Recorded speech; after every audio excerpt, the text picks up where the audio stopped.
Estamos de volta com mais um episódio de ADVcast.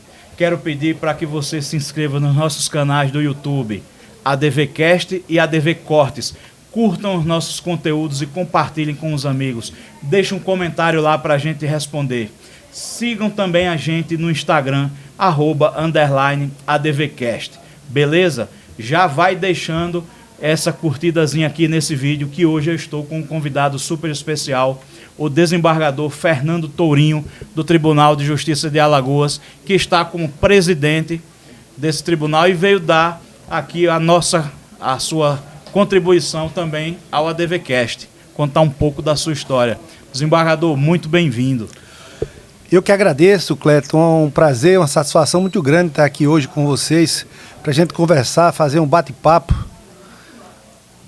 É o seu primeiro podcast, né, presidente? Perfeito, perfeito. A gente assumiu a presidência no começo do ano, estamos na luta aí, uma missão grande, mas com a disposição gigante de poder fazer algo para melhorar os serviços que nós prestamos para a sociedade alagoana. E o interessante é que o presidente, ele tem aí a função de julgar, né, acho que julga alguns processos, né, ainda, e também de gerir o Poder Judiciário, né? Tomar conta de servidor, de obra, de tudo, né? A missão, na verdade, o presidente do tribunal, ele é o gestor do Poder Judiciário do Estado, né? Na verdade, nós participamos do Pleno e do Conselho da Magistratura e, eventualmente, naqueles processos que estamos vinculados nas câmaras. Quando nós trabalhamos, a gente está participando de um ou outro processo, mas o ponto central, penso eu, que é a administração, é o diferencial. O presidente, ele é o gestor do Poder Judiciário e é uma missão muito difícil, porque o que eu tenho dito é que eu tenho procurado, eu quero é contagiar os servidores e magistrados do Poder Judiciário, eu quero contagiar os operadores do direito para que juntos possamos fazer algo melhor em prol da sociedade lagoana. Eu acho interessante, Tourinho, você sempre foi um magistrado assim, muito voltado para a inovação, né? Eu lembro que você presidiu uma comissão da digitalização, quando os processos foram ficar digitais, né? Não teve uma comissão? Nós fomos coordenador da parte de digitalização e de informatização de todo o Poder Judiciário. Eu tive a honra de coordenar, foi quando nós migramos, quando eu cheguei nessa comissão, tinha havido há pouco tempo só a migração dos processos criminais, mas logo depois nós fizemos a migração de todos os processos cíveis, para o tribunal ficou totalmente informatizado naquele momento. A primeira comarca foi Maribondo, né? Não, Passo Camaragibe. Foi Passo? Foi Passo Camaragibe, a primeira comarca, você nunca esquece. Na verdade, a primeira comarca a gente nunca esquece. Na primeira comarca virtualizada? Não. Da virtualizada foi Maribondo. Foi Maribondo, quando você falou sua primeira comarca, a primeira comarca virtualizada. A primeira comarca do interior que foi virtualizada foi Maribondo. Foi a pioneira, na verdade. Passo Camaragibe foi a primeira comarca que eu assumi quando magistrado. E como foi esse início da magistratura, hein, presidente? Olha só, é interessante. Na época, eu já estava advogando. Eu comecei a advogar por volta de 89, quando comecei a advogar. Eu terminei o curso de Direito em 88 e começamos a advogar e passamos uns 3 anos na advocacia quando abriu inscrições para o concurso de juiz. E na época, eu já estava trabalhando num grande escritório de advocacia, na época do hoje ministro Humberto Martins, na época advogado, com o doutor Marcelo Teixeira. E fui convidado para o escritório e estava bem no escritório e confesso que no primeiro momento não pensei nem em fazer. Mas uma determinada pessoa chegou para mim e disse: rapaz, você faz o concurso, se você não gostar de ser magistrado, você sai a hora que você quiser. Agora, se depois você resolver fazer, você tem que esperar primeiro abrir um concurso. É mesmo. E a gente estava estudando um bocadinho, porque terminamos o concurso, já estávamos casados, já tinha uma filha naquela época. E aí nós fizemos, e eu posso dizer a vocês que quando eu assumi a comarca no Passo Camaragibe e comecei a decidir os processos, eu passei a verificar como eu poderia ajudar várias famílias, várias pessoas. E eu me identifiquei muito com a magistratura. Na verdade, no primeiro momento, pensei em fazer por fazer, mas depois me identifiquei de uma maneira tal que hoje eu amo o que eu faço. Na verdade, eu acho que o grande segredo, meu pai sempre dizia para mim, meu saudoso pai, que ele dizia: meu filho, tudo que você fizer, faça com amor. Porque se você fizer com amor, você vai fazer melhor. E é verdade. Quando a gente faz o que gosta, qualquer profissão que você faça, quando você faz com amor, você faz melhor. E aí eu comecei a me identificar com a magistratura e comecei a gostar de servir, que é outro problema que eu vejo com a humanidade. Na verdade, nós gostamos muito de ser servido. Mas quando a gente serve, quando a gente ajuda um amigo, eu penso que a gente se sente muito melhor. Parece que a gente é servido em dobro quando a gente serve, É por aí, porque eu acho que não tem sentido você passar por essa vida sem procurar servir também. Eu acho que é muito importante você procurar servir as pessoas. E aí o magistrado tem essa possibilidade. O magistrado, e ele tem uma responsabilidade gigante, porque eu costumo dizer para a minha assessoria que cada processo é um caso. No direito, e é a grande virtude do direito, cada processo tem a sua história. E você precisa... Hoje a gente vive num dilema gigante que é: nós precisamos ser ágil. Eu digo sempre que uma das piores pechas que tem contra a magistratura é que os processos são demorados no judiciário. Beleza, concordo. Todavia, a gente não pode perder a qualidade. Não terá sentido se a magistratura se tornar muito ágil sem qualidade. Não tem sentido algum. Nós precisamos manter a qualidade e procurarmos ser ágil. E aí veio a virtualização. A virtualização, acho que veio para melhorar os serviços que nós estamos prestando. E outro detalhe: o problema hoje da morosidade, infelizmente ou felizmente, não é só problema do magistrado. Eventualmente pode o magistrado não ser tão rápido, sim. Todavia, todos os operadores de direito têm o seu papel. O advogado tem aquele papel, o Ministério Público tem um papel, os servidores têm aquele papel e até a própria parte tem aquele papel. Muitas vezes a parte não oferece os documentos necessários para o advogado poder fazer uma boa defesa. Ela que vai atrasar o processo. A parte às vezes adoece, não pode ir na audiência. Tudo pode acontecer. Então, todos os operadores do direito e as partes podem eventualmente ser responsáveis. Por isso que é muito importante, cada caso, a gente verificar o que é que está acontecendo com esse processo. Eu penso que a magistratura ela tem que ter essa preocupação de querer julgar. Hoje, nós vivemos uma época de... Todo juiz, eu digo sempre, o juiz não pode se preocupar em estar sendo cobrado, porque todos nós somos cobrados. Todos nós. Nós temos um sistema virtual que ele praticamente, quando você faz uma auditoria, você descobre tudo.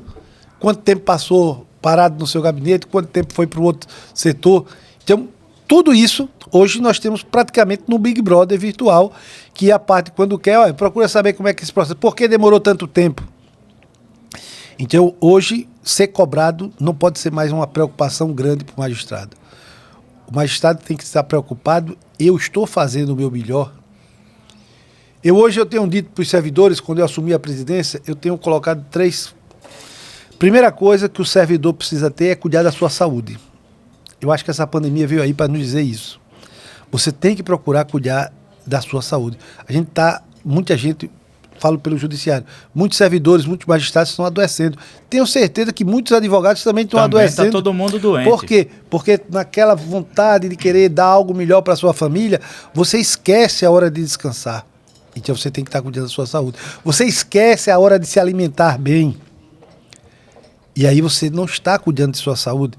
Que é uma primeira coisa, cuidar de sua saúde. Segunda coisa, se preocupe com sua família. Na verdade, a pandemia, que ela, no primeiro momento, colocou todo mundo, vá para sua casa. E muita gente ficou meio sem saber como era voltar para sua casa, porque não vivia em casa mais. Ele passava mais tempo fora do que na sua casa. A casa da gente é tipo um alojamento, né? E né? aí, eu não conheço você conseguir trabalhar bem se a sua família não estiver bem. Quando a sua família está bem, você vai produzir melhor, cara. Então, eu digo para os servidores e para o magistrado: procurem olhar para a sua família. Principalmente os magistrados e servidores que têm filhos pequenos. Porque essa fase é onde você começa a formatar a criança, começa a formatar o que ela vai ser mais na frente. E toda criança ela tem o pai e a mãe como referência. Então, você precisa também dar atenção. Eu costumo dizer que hoje o segredo com família é você dar qualidade ao pouco tempo que você tem para ela. Porque você precisa também trabalhar. É importante também o trabalho, mas é importante que você dê qualidade ao tempo que você tem com sua família. E às vezes você tem pouco tempo. Mas quando você tem pouco tempo, você está dando qualidade? Um exemplo, eu participei de um curso quando fui juiz da infância, onde um psicólogo fazendo um curso comigo, ele chegou, quem daqui dessa sala gosta de sua família? Todo mundo levantou o braço, eu também levantei. Mas aí o psicólogo, eu estava de terno, eu acho que foi por causa disso, ele chegou, mas o senhor gosta do seu filho? Eu digo, óbvio, doutor, eu gosto do meu filho. Que pergunta. Ele disse, não, porque quanto tempo o senhor dedica por dia para o seu filho? O senhor dedica pelo menos 10 minutos por dia para o seu filho? Ou o senhor é daqueles que chega em casa, muitas vezes à noite, já cansado, vai direto para o banheiro tomar um banho, depois vai ter que jantar, porque o senhor está sem se alimentar, e depois o senhor vai olhar, ou assistir o Jornal Nacional, que todo mundo assiste o Jornal Nacional, ou o senhor vai olhar o que é que tem para o outro dia. O senhor passou no quarto do seu filho para saber como é que foi o dia dele hoje? E aí eu me deparei que às vezes a gente não passa. A gente às vezes entra no automático, né? Mas óbvio que a via também é de mão dupla. Óbvio que a gente tem que procurar fazer a nossa parte, mas a via é de mão dupla. Por quê? A garotada hoje também está muito focada só no computador. Nas telas. E a gente tem que ter esse cuidado também, porque isso também não é bom. Eu tenho 2 filhos pequenos e... Tudo em demasia não é bom. Tudo na tela. Então, dá atenção a eles. Procurar saber como é que foi o dia, como é que foi seu dia. E isso ele começa a observar que meu pai se preocupa comigo. Eu aprendi que muitas vezes a criança, ela começa a tirar nota baixa para chamar a atenção. Ela começa a ingerir bebida alcoólica para chamar a atenção. Ela quer dirigir o automóvel para chamar a atenção. Por quê? Porque às vezes você não está dando aquela atenção. Muitos pais acham que pagando as contas resolve o problema. Grande engano. Eu costumo dizer que o dinheiro é bom só para pagar a conta. Mas ela não traz felicidade, não é sinônimo de felicidade. Você, na verdade, o que o seu filho... E olhe, eu fui juiz da infância, trabalhei durante 15 anos numa vara de infância. E eu verificava, às vezes, aquela criança de rua. Aquela criança de rua que estava lá na rua, às vezes a pessoa dizia, mas essa criança não sabe o que é amor. Mas não sabe mesmo, ela nunca teve. Ela teve que fugir de casa porque o pai era um alcoólatra, a mãe era uma viciada. Agredia. Ela era sempre agredida, ela fugiu de casa, vai para o meio da rua. No meio da rua, doutor, ninguém vai dar nada. Eu, inclusive, aprendi o seguinte, por que você dá esmola? Ah, eu dou esmola porque eu estou com pena. Eu digo, será que você está com pena? Ou você dá esmola para fugir do problema, para ela se afastar do carro o mais rápido possível? Porque quando você dá o dinheirinho, ela se afasta. Porque, veja bem, se você está preocupado com aquela criança que está na rua pedindo esmola, não seria mais razoável você perguntar, meu filho, onde é que estão seus pais? Você mora onde? O que você faz da vida? Será que as pessoas se preocupam em perguntar tudo isso? Ou dá o dinheiro e sai logo? Então, eu, inclusive, aprendi, eu digo, olha, não é bom estar dando esmola. E se você for dar, dê alimentos, não dê dinheiro. Porque o dinheiro, muitas vezes, serve o quê? Para comprar droga. Dê uma roupa, né? Dê uma roupa que tenha. Um brinquedo. Um brinquedo. Porque muitas crianças... Tem criança hoje que não tem brinquedo no final do ano, no Natal, cara. Então, por exemplo, segunda coisa, quando eu falei, cuide de sua família. E o terceiro, procure fazer o seu melhor no seu trabalho. Quando você procura fazer o seu melhor no seu trabalho, você vive melhor. E todos os dias agradecer a Deus, primeiro por você ter acordado com saúde. E no final do dia, agradecer por tudo que você conseguiu fazer. E muitas vezes a gente fica, não consegui fazer, e fica chateado porque não conseguiu. Não conseguiu porque não era o dia de realizar, doutor. Se você começar a viver com essa perspectiva, eu acho que a gente vai viver melhor. Eu acho que a gente vai se preocupar com os outros. E volto a frisar, quando você ajuda um amigo, você se sente muito melhor. E muitas vezes você tem dificuldade até de procurar um amigo. A gente tem o costume de dizer que nós temos poucos amigos. E muitas vezes a gente consegue contar nos dedos. Mas mesmo contando nos dedos, muitas vezes a gente tem dificuldade de procurar um amigo para conversar sobre um problema. E muitas vezes o que o amigo está precisando é só ouvir. Só desabafar. Ouvir ou desabafar. Então, quando você faz isso, você vive melhor. E eu acho que essa pandemia veio aí para dar um alerta para toda a sociedade mundial, que não foi só um mérito de Maceió, de Alagoas, do Brasil, foi do mundo. E, infelizmente, muitas pessoas ainda não estão despertaram para o problema, que é precisamos viver melhor. E precisar viver melhor é primeiro cuidar da nossa saúde. Viver melhor é cuidar da nossa família. Viver melhor é fazer o nosso melhor no nosso trabalho. Todo mundo, se fizesse o seu melhor, ele ia se sentir melhor. E muitas vezes, quando é a hora que a gente às vezes faz mal às pessoas, quando a gente não está bem. Quando a gente não está bem, a gente estoura com quem não merece. E muitas vezes a gente traz um problema, vem de casa, leva no trabalho, leva para o trabalho. E tira do trabalho e leva para dentro de casa. Sabe o que é que eu faço às vezes, presidente? Tem dia que eu tô super estressado, aí eu até ligo pro meu sócio, pro Marcão, e falo, ó, hoje eu não vou sair de casa. Por quê? Porque senão eu vou descarregar num monte de gente. Hoje eu vou ficar na minha casa, no meu sofá ou na minha cama, sabe? Hoje é um dia para eu ficar sozinho. Porque tem também aquele dia limite da gente, né? E eu acho que pegando esse gancho aí que você falou agora, que a gente termina descarregando nos outros, eu já aprendi a fazer isso. Sabe? Às vezes tem dia que eu vou falar com ele que a gente passa a se conhecer tão bem assim com um sócio, com um parceiro de trabalho, né? Que às vezes até a forma que eu mando a mensagem, o cara já fala, hoje tu tá daquele jeito, né? Aí eu falo, hoje tô, cara, eu não vou nem sair de casa. Eu diria, Cleiton, o seguinte, graças a Deus você pode. Mas tem pessoas que não podem deixar de ir trabalhar porque senão vai perder o emprego. Existem muitas. E aí, eu costumo dizer o seguinte, que a gente tem que imaginar cada um com o seu problema. Mas a primeira coisa é você se autoconhecer. Você sabe como você é. Então, quando você se autoconhece, você sabe como fazer em determinados momentos. Óbvio de minimizar. Por exemplo, quando eu tenho que ir trabalhar, porque eu estou com a audiência marcada e tal, eu tenho que ir, mas eu procuro fazer às vezes menos perguntas, eu procuro conversar menos, porque a possibilidade de desagradar é menor. Então tudo tem umas técnicas que você pode aprender e você vai viver melhor. E volto a frisar, se aquele problema não pôde ser resolvido naquele dia, porque não era para ser resolvido naquele dia.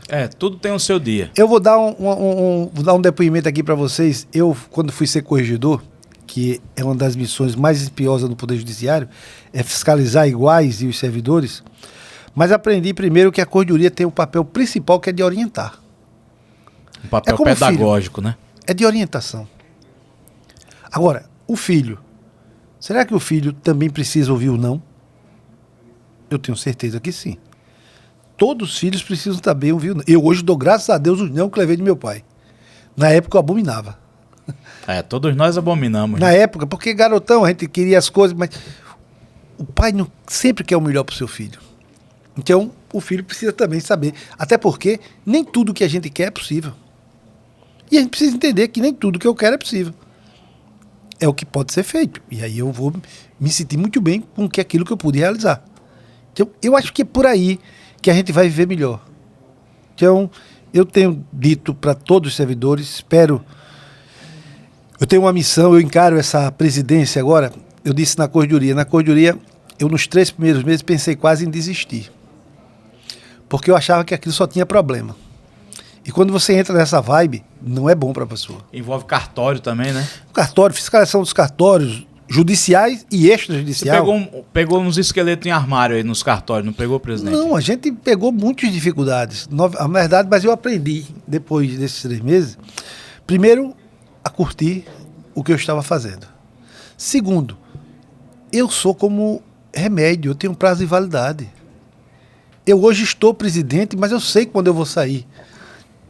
Início de 2025, se Deus me der saúde até lá, eu estou saindo.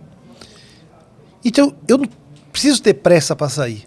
Eu tenho que procurar ver o que é que eu posso fazer. Eu, por exemplo, hoje, o Judiciário Alagoano é o judiciário, proporcionalmente falando, o que recebe o menor duodécimo do país. Todavia, eu vou dizer que eu não vou conseguir fazer nada porque meu duodécimo é pouco? Não. Muito pelo contrário. Eu sou sonhador. E eu quero sonhar com muitos para poder realizar muita coisa. Eu pretendo melhorar os serviços que o judiciário vem prestando, eu pretendo dar um atendimento melhor para a sociedade, eu pretendo que a magistratura esteja decidindo mais, eu pretendo muita coisa, reformar muitos fóruns. E eu acho que é possível, quando você otimiza os recursos. Sabe uma ideia que surgiu aqui nessa mesa do ADVcast? Com duas familiaristas, duas advogadas que atuam na área de família, em episódios diferentes. Uma foi a Lavínia Cavalcante e a outra foi a Manuela Gato. A gente conversando aqui, e de brincadeira eu trouxe essa ideia no episódio da Lavínia. Digo, ó, Lavínia, tem uma ideia interessante aqui que a gente pode levar um dia para o tribunal. Ela falou, qual é? Aí eu falei, a construção do Fórum das Famílias.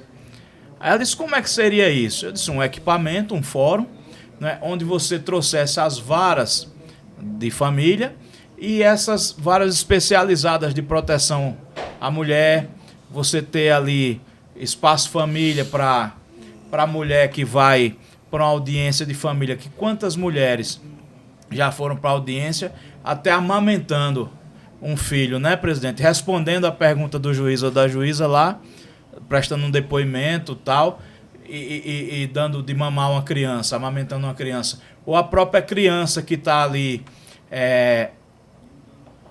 que é filha de um casal que está divorciando, ou alguma coisa, que tem que estar na audiência porque a mãe não tem com quem deixar, que o pai não tem com quem deixar, né? Principalmente as pessoas que mais precisam. Aí a gente imaginou, falei, a gente poderia ter um fórum que tivesse um espaço família, que tivesse a sala devidamente equipada, com a equipe multidisciplinar, para aqueles depoimentos sem dano lá para as crianças, até crianças que são vítimas de violência sexual. Eu fui numa audiência que a juíza conduziu super bem em Rio Largo, aqui a doutora, até mandar um abraço para ela, parabenizar pelo trabalho, a doutora Eliana Cavalcante. A Cioli, né? Tem a Eliana Cioli, tem a Luciana Cavalcante e a Eliana Cioli. A Luciana já saiu de Rio Largo, está em Maceió, e a Eliana, a Cioli está lá em Rio Largo. É aquela que é casada com um juiz, Alexandre Machado, exato. Né? Ela fez o caso envolveu uma criança, sabe? E ela foi de um jeito, presidente, muito peculiar, sabe? Olha, a tia que está falando aqui com você, tudo bem? Como é que tá aí? Tá brincando? Então tem uma sala própria, equipada, a psicóloga, ela tinha um ponto que ela falava com a psicóloga e a assistente social e dizia, você via até a juíza, ela se modando na pergunta para que nem que a psicóloga ou assistente precisasse interpretar para falar para a criança, para que a criança tivesse dano nenhum. Era tipo assim, pergunte a ele dessa forma. Olha, a tia tá te perguntando ali se você lembra quando você chegou, se chovia, enfim, ela construía a pergunta de modo que fosse reproduzida na íntegra pela profissional, sem ter alterações nas palavras e tal, para que a criança não tivesse dano nenhum. Então a gente achou a ideia sensacional. E eu fui e repliquei essa ideia aqui no episódio com a Manuela Gato. Só, Manu, estive aqui com a Lavínia e eu disse para ela, Lavínia, vamos construir o Fórum das Famílias na capital. Aí ela falou, que interessante e tal, como é que seria isso e tal. Aí eu disse um equipamento que aglutinasse todas essas unidades, né? E tivesse esse apoio, principalmente para quem mais precisa. E ontem, por coincidência, eu encontrei a Lavínia no tribunal. Aí ela disse, você como é que tá? Aí eu disse, você lembra da ideia do Fórum das Famílias? Ela falou, lembro. Eu disse, você sabe com quem é que eu vou conversar amanhã no ADVcast? Ela falou, com quem? Eu disse, com o cara que constrói. Ela disse, quem é? Eu disse, o presidente. Né? E é um presidente aí que sempre foi um magistrado voltado para a inovação. Né? Até o pastor Lucas aqui, o Pituba, esteve aqui comigo, ele disse, eu disse, Pituba, eu lembrei aqui do desembargador Tourinho, da virtualização, né? Aí o Pituba disse, ele sempre esteve por dentro desses programas aí de virtualização, aí todo esse programa da justiça aí que é diferente, que visa a modernização e tal, o presidente sempre esteve envolvido. Aí eu disse, vou falar com o presidente aqui na mesa do ADVcast sobre a construção do Fórum das Famílias. Olha né? Só, eu diria para você o seguinte, primeiro, eu me considero uma pessoa curiosa. Na verdade, o pouco que eu pude fazer, na verdade é porque, graças a Deus, eu estava com uma boa equipe. Porque a gente sozinho pouco realiza. Não faz nada, né? Pouco realiza. Você está com o seu programa aqui, você tem toda uma estrutura para dar esse suporte a você. Por isso que o programa tem esse sucesso. O segundo, pode parecer contraditório o que eu vou dizer agora, mas não é. Na verdade, o que eu estou a defender, na verdade, é o seguinte. É uma política de desjudicializar o judiciário. Nós tínhamos que criar uma política de nem tudo precisa estar judicializado. Nem tudo. O ser humano hoje, o brasileiro, ele tem uma cultura de tudo se judicializar. E isso não é bom. Olha só. Não é bom para ninguém. Você está falando de vara de família. Era para ter o número de processos que uma vara de família tem hoje, porque, veja bem, você está falando do seu maior patrimônio, que normalmente são seus filhos. Tem patrimônio maior do que os filhos? Não tem. A gente tem até uma brincadeira que a gente diz, mas falando sério, que é faça comigo, não faça com filho meu. Então é o nosso maior patrimônio. E você deixa que um estranho decida com quem o seu filho vai ficar? Olha só, o pai e a mãe, os dois construíram, o filho não nasceu só nasceu por fruto do amor dos dois, e os dois não conseguem sentar numa mesa para dizer com quem o filho vai ficar. Os dois não conseguem sentar numa mesa... questão de alimentos também, né? Porque, para discutir quanto é que eu vou ter que pagar. Porque, veja bem, quando a gente estabelece 10%, 20%, meu doutor, quem gosta, quem ama seu filho, vai gastar muito mais do que aquilo. Agora, o que é razoável? O que é razoável?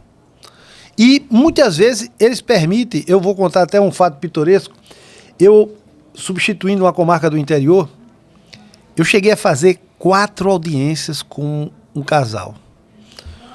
O casal, ele morava no interior do estado, na comarca onde eu estava judicando, e a mãe morava com ele, mas se separou, foi para o Rio de Janeiro. E eles estavam discutindo com quem ia ficar a filha. E a filha tinha um problema de fonoaudiólogo. O estudo do caso, que você falou aí, equipe multidisciplinar, é essencial nessas áreas também. O estudo de caso, tanto do pai quanto da mãe, era favorável aos dois. Ou seja, o pai era um bom pai e a mãe era uma boa mãe. E eu, como juiz, teria que decidir com quem a criança ia ficar. Ó, que situação difícil, Olha né? só. E aí, na penúltima audiência, eu cheguei para eles e eu disse: vocês gostam do filho de vocês? Aí, óbvio, doutor, que pergunta. Isso é... Porque, se vocês gostam tanto, por que vão deixar que um estranho decida com quem ele vai ficar? De jeito nenhum, doutor. O senhor é doido? Eu vou deixar que um estranho decida o futuro do meu filho? Digo, é? E eu sou o quê para vocês? Vocês me conhecem de onde? Daqui, do fórum. E eu que vou decidir com quem vai ficar. Agora tem uma coisa. Vou dar a última semana para vocês conversarem. Para a semana, eu faria a última audiência, já era a 4ª. E naquele dia é uma coisa que me marcou muito, porque eu indo para a cidade, e eu estava com as 2 sentenças prontas, tanto para um quanto para o outro.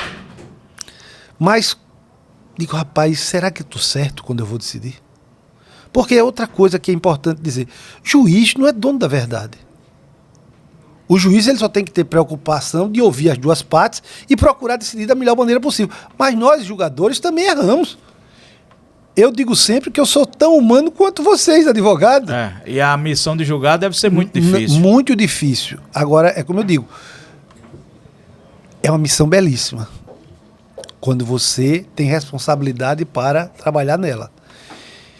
E aí, quando chegou na última audiência, quando eu perguntei, vocês chegaram a um acordo achando que eles não iam? Doutor, chegamos.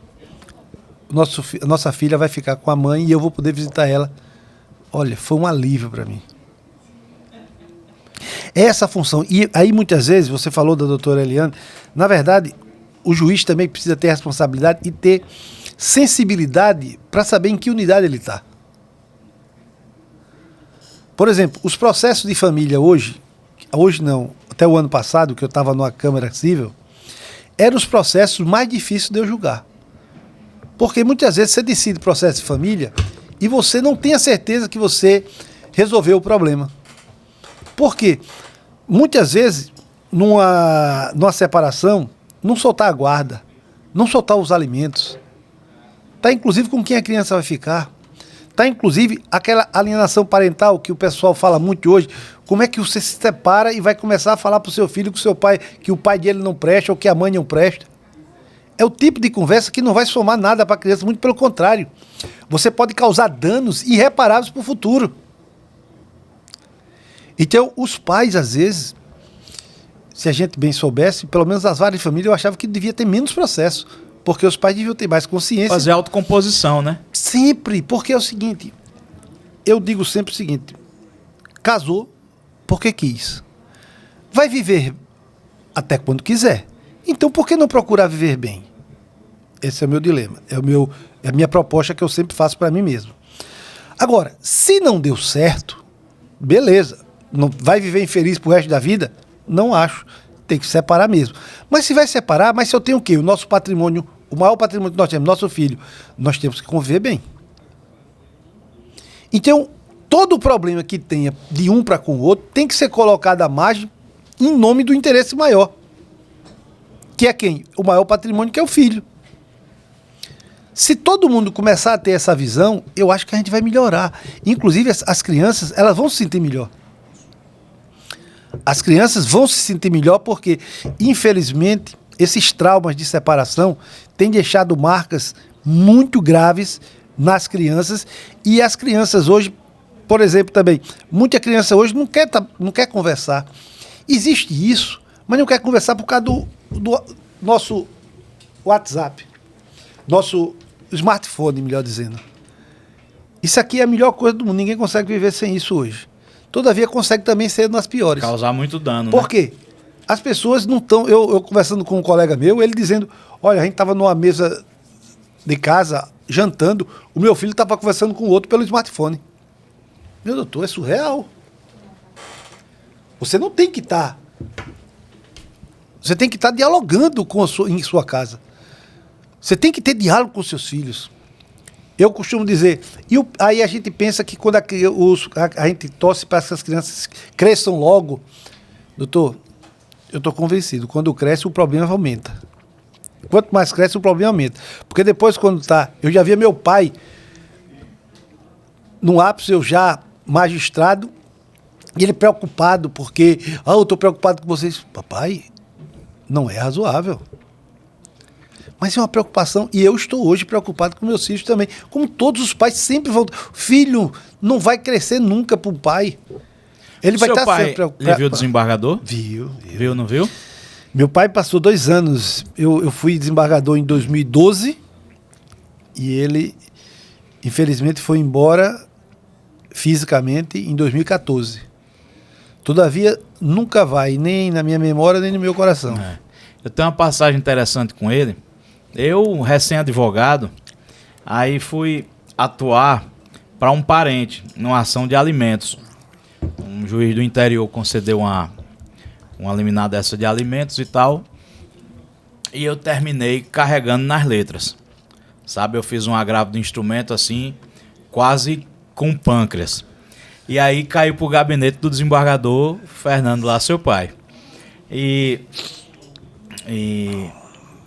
ele negou a liminar do agravo. Ele negou, eu fiquei lá esperando. Ele negou, os assessores vieram. Aí disseram, o desembargador negou a sua liminar. Disse, tá certo. Aí eu fiquei assim, meio perdido, não entendia muito daquela... Pô, o cara jovem advogado, né? Fiquei meio desnorteado assim, lá vem ele saindo do gabinete. Aí disse, eu quero falar com você, filho. Mas, pois não, desembargador.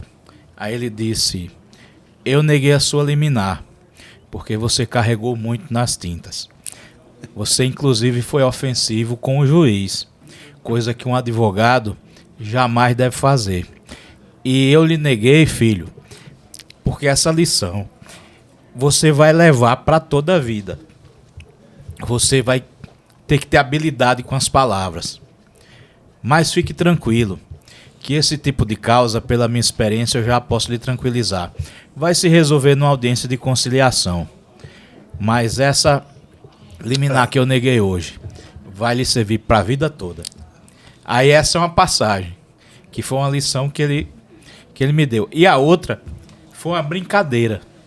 Eu saindo do tribunal, eu também jovem, E naquele prédio antigo ali. Aí ia saindo ele e o desembargador Zé Holanda, aquele que tem um cabelo. Sei. E na época eu tava usando uma barba frisada, assim, uma barba cheia, bem aparada e tal. Aí ele disse: filho, você tá parecendo com alguém desse nosso mundo jurídico. Ele citou, desembargador. Ele disse: tá. Deixa eu lembrar quem é. Aí começou a rir. Aí eu disse: quem é? Ele disse: com aquele desembargador Alvim que foi preso ontem. Aí eu disse: logo com o que foi preso, desembargador? Aí ele: Holanda, não tá aparecendo? Tá aparecendo. Aí depois, quando chegar em casa, eu vou tirar essa barba. Não, Sujeito formidável. Ele gostava também de brincar, mas quando ele dizia o seguinte, que o advogado não podia ter paixão na hora de decidir. É por isso que eu sempre gosto de conversar com os advogados.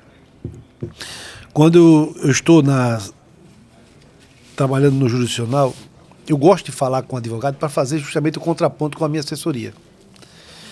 Eu acho que é muito importante o magistrado estar conversando com o advogado, porque às vezes o advogado conversando, ele traz elementos que na letra fria do que está escrito lá no texto, não passa. Então, a gente tem que ter essa cautela de estar dialogando. E outra, não se deixar agir pela emoção. Advogado, ele está defendendo os interesses da parte, mas ele precisa não se deixar agir pela emoção. Por quê? Normalmente, quando a gente se excede emocionalmente, a gente extrapola. Pode fazer faça um raio-x seu e você veja, nas vezes que você se emocionou, você se extrapola. A gente se perde. Se perde um pouco porque a gente fica naquela ânsia, a gente sempre diz mais coisas do que gostaríamos de dizer. E depois nós temos arrependido, mas já está dito, doutor. Então, quando a gente está, eu particularmente, quando eu estou meio chateado, eu prefiro parar, vou para casa. Diferente de uma discussão acalorada. Porque você pode discutir, eu gosto, por exemplo, eu sou hoje viciado em café. O café me excita para o debate. Quando eu estou nas sessões, eu peço café para discutir as coisas. E isso é excitante, porque eu gosto do que eu estou fazendo. Eu costumo dizer para os meus pares que, olha, eu quero debater, porque quando o desembargador leva um voto, ele levou para a sessão, aquele voto é dele, ele está levando, beleza. Dele, da assessoria dele. Só que quando sai da sessão, não é mais só dele. É de todos que participaram da sessão. Então, eu também, que não sou o relator, mas eu estou participando. Então, eu quero muitas vezes discutir determinada matéria.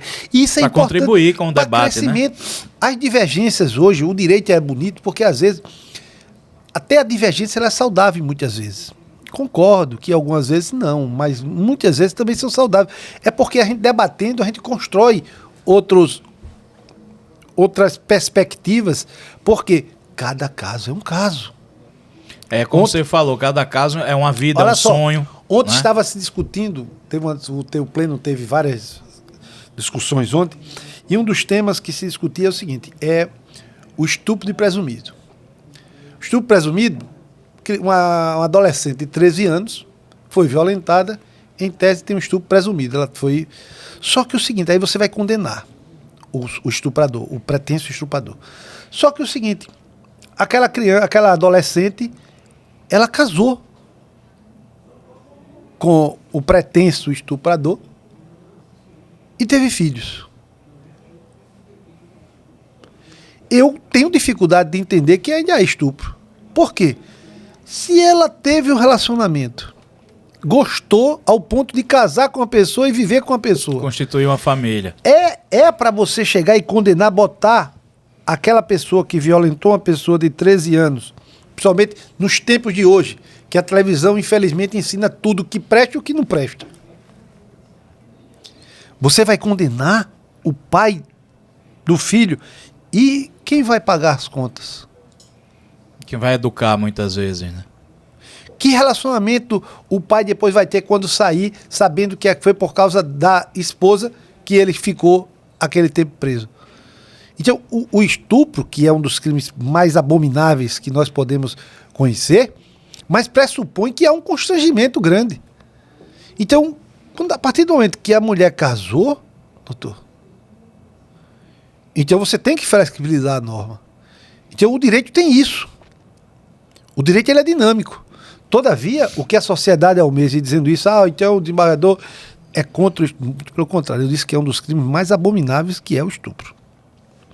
Todavia, eu digo, cada caso é um caso. O crime de estupro tem que ser tratado. Hoje em dia, violência contra a mulher. Outro absurdo. Eu falei da família, agora vamos falar violência contra a mulher. Como é que um homem pode se sentir bem, pode se sentir prazer em bater numa mulher que normalmente é mais frágil do que ele? Eu costumo dizer o seguinte: eu gosto de brincar com meus amigos, mas eu só gosto de brincar com quem pode brincar comigo. A graça está aí, que uma hora eu vou ganhar e outra hora eu vou perder. Qual é hoje a maior rixa futebolística no estado de Alagoas? CSA e CRB. Eu deixei de ir para o estádio porque eu não aceito você pegar um torcedor rival e querer espancar o torcedor porque ele está vestindo uma camisa vermelha. Ou ele querer espancar o torcedor porque está querendo porque está vestindo uma camisa azul. Doutor, quando muito na minha época, que eu ia com meu pai, tinha uma brincadeira quando a gente perdia o jogo. A gente chegava no estádio, todos os dois lados animados, acreditando que o seu time ia ser o vencedor. E no final, a gente sabia, se o CSA perdesse, nós íamos vão tirar o couro da gente, brincando com a gente. Mas se a gente ganhasse, a gente ia tirar o couro dos outros. E a brincadeira boa tá aí, rapaz. Quando muito uma piada, mas nada ofensivo. É onde eu digo, hoje, o que a gente está precisando é ter mais respeito com o próximo. Por que que eu respeito você, Cleiton? A primeira premissa é que eu quero ser respeitado. Olha só, é que engraçado, a gente quer que as pessoas respeitem a gente, mas a gente não quer respeitar o outro. Então, às vezes você vai para uma audiência, o juiz ele preside a audiência, mas ele não é superior a ninguém. O juiz está presidindo a audiência, porque ele tem que ter um imparcial ali. Mas tem um advogado de um lado, uma audiência criminal, e o promotor do outro, porque são partes. Mas o respeito tem que ser recíproco, entre todos. O chefe de secretaria ou o analista que esteja fazendo a audiência, também. O réu pode ser o maior criminoso do mundo, mas tem que ter o respeito com ele. Ainda tem os respeitos e as garantias, né? Tudo, garantias, mas olha só, eu vou me limitar, porque quando você fala em garantia, porque tudo é nas garantias. Não, mas vamos ficar no respeito. Porque o que a gente precisa, porque quando a gente anda na rua, você vai pro supermercado, vai para o mercado, ou vai para a praia, você tem que saber respeitar as pessoas que estão do seu lado. O respeito é via de mão dupla. Se a gente estimulasse mais isso, eu acho que a gente viveria numa sociedade melhor. Volto a frisar. Eu, depois dessa pandemia, eu digo a você com toda a sinceridade, sou outra pessoa. Eu tenho muito mais respeito pelas pessoas, eu fico muito mais preocupado com as pessoas. Por exemplo, eu estou preocupado hoje, na qualidade de presidente, com o número de doentes, de servidores e magistrados. Você viu um relatório do CNJ que parece que 70% dos magistrados fazem tratamento contra ansiedade e outras doenças, por conta principalmente da pandemia? Eu não tenho certeza do percentual, eu sei que é alto. Isso é preocupante, eu digo que tem 3 coisinhas que me preocupam. Primeiro, a ansiedade, que às vezes a gente fica. O sinal amarelo acende. Aí depois vem para o estresse. Doutor, se preocupe muito, porque se você está estressado... Eu cheguei a ter vitiligo causado por estresse. E o médico chegou para mim e disse, é muito simples, senhor, mude o seu jeito de viver. Facinho, né? Fácil pra caralho. Olha só. Muda o seu jeito de viver. E olha só, é e não é. Aí você diz, facinho, mas veja bem, depende muito de você. Se você se gosta, você vai ter que mudar. Porque senão tu vai morrer, cara. Então, e o terceiro, que esse é o que é o empurrar pro abismo, que é, o cara tá depressivo, cara. Eu perdi um grande amigo recentemente. O amigo, ele sempre foi um dos maiores jogadores do Colégio Marista, tanto no futebol como no voleibol. E, segundo outros amigos, ele deu cabo da própria vida porque estava depressivo. E uma pessoa que vivia em apartamento, com família. Na verdade, é fraqueza do amigo. A fraqueza das pessoas, por exemplo, quem usa droga? Será que usa droga porque quer? Doutor, é doença. Ela está frágil. Ela usa droga para não enfrentar a realidade. E aí eu digo para você, quando a gente enfrenta nossos problemas, você resolveu comprar o seu espaço, resolveu montar o seu escritório, quando você conseguiu vencer, que foi de comprar, mobiliar, de fazer a coisa funcionar, você se sente outra pessoa, mas antes você fica, fica até apreensivo. Será que vai dar certo? Por exemplo, eu fico apreensivo, será que eu vou fazer alguma coisa pelo Poder Judiciário? Eu só vou saber quando sair. Mas hoje, eu sou uma pessoa hoje, por exemplo, que acredito muito em Deus. Deus para mim é meu Senhor, meu Salvador, e eu acho que a gente precisa buscar mais Ele. Eu acho que as pessoas não estão buscando Deus como deveria, porque Ele dá uma tranquilidade, Ele dá fé, Ele dá força para você enfrentar, e principalmente dá sabedoria, para saber qual é a hora de ter a força e qual é a hora de ter paciência. Porque muitas vezes a gente é impetuoso, né? Muitas vezes a melhor defesa é o ataque. Nem sempre. Tem muito time que ganhou competição sem partir para o ataque. Eu costumo dizer, a gente tinha, olha, 94, tínhamos uma seleção brasileira razoável, tínhamos 2 atacantes muito bons, mas o time não era bom. E nós fomos campeão do mundo.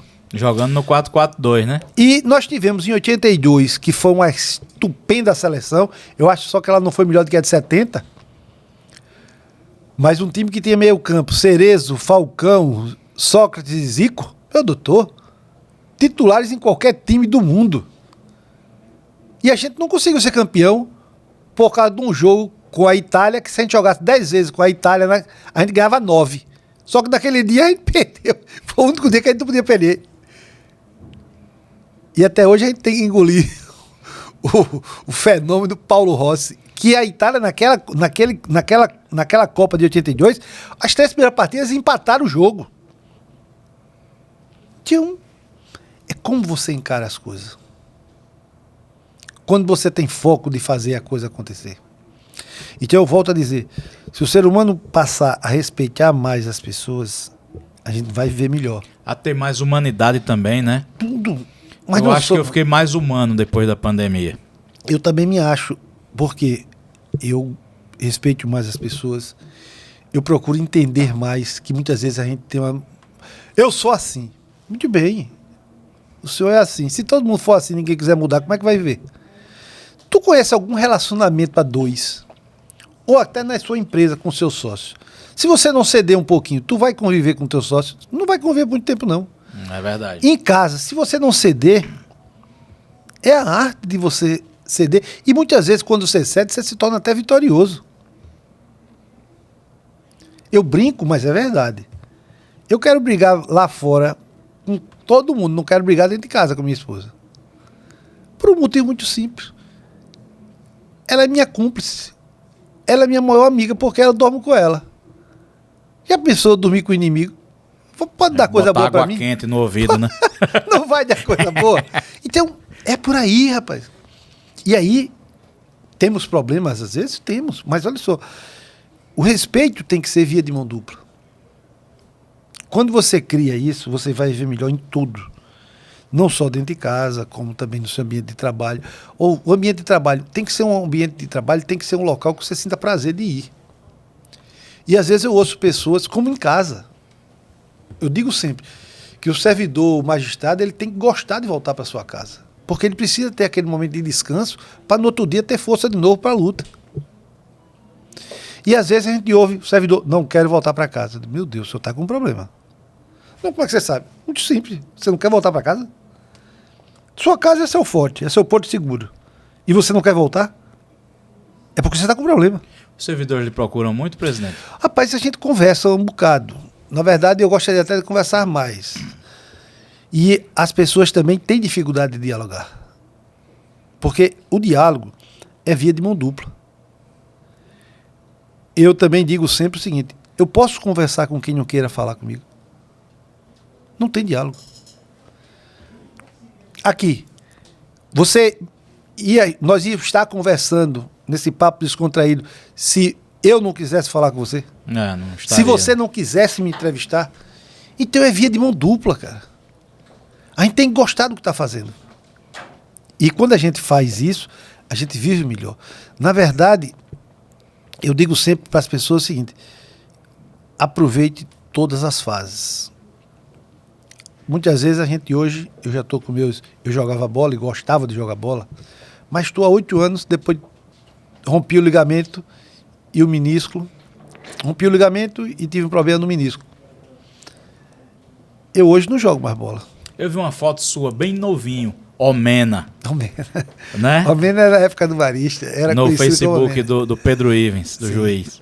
Era o Omena, na época do Marista, voleibol. Jogava voleibol, fui da seleção alagoana de voleibol. Eu passei, e nessa época eu acordava 5 horas da manhã para ir treinar, ia para o colégio de 7, voltava para casa, almoçava. Muitas vezes gostava de treinar tanto que às vezes esquecia de estudar. Aí meu pai tinha que puxar a orelha. Seu pai foi esportista também, né? Foi, ele jogou, mas meu pai foi mais de futebol. Eu joguei futebol depois, joguei voleibol, mas depois joguei futebol também. A gente teve até um campeonato com o pessoal lá em Pioca, nesse campo que você falou logo no início. E a gente tem que ter também um momento de lazer.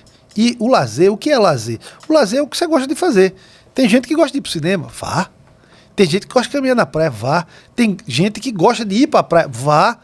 Tem gente que gosta de andar de carro, vá. Doutor, tudo é válido. Quando você, inclusive, não ofende as outras. Agora, começa a dar problema quando começa a querer ofender os outros. Começa a não querer relevar. Por exemplo, você mora num condomínio. Condomínio é a arte de você também saber tirar por menos algumas coisas. É. Se você não tirar, você não, né? vai.